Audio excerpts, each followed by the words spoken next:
نیک لوگ، صالحین، بزرگان دین اس بات کی تمنا کرتے آئے ہیں کہ اللہ پاک کا دیدار نصیب ہو جائے۔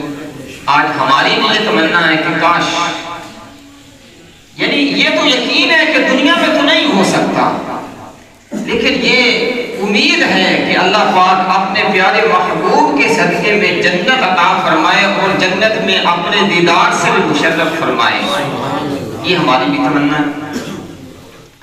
اسی طرح شروع سے ہی یہ سلسلہ چلتا آ رہا، بزرگان دین، نیک لوگ حضور پاک کی زیارت اور پھر اللہ پاک کی زیارت کی تمنائیں کرتے ہیں۔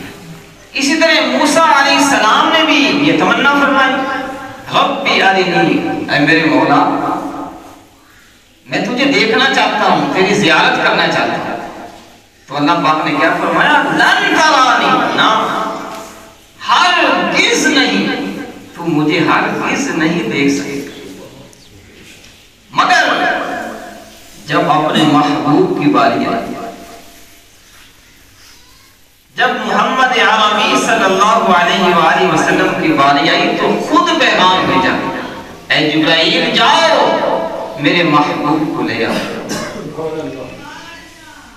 امام اہل سنت مولانا شاہ امام احمد رضا خان رحمۃ اللہ علیہ اس حوالے سے فرماتے ہیں اپنے ایک نعتیہ کلام میں، تبارک اللہ شان تیری، تجھی کو زیبا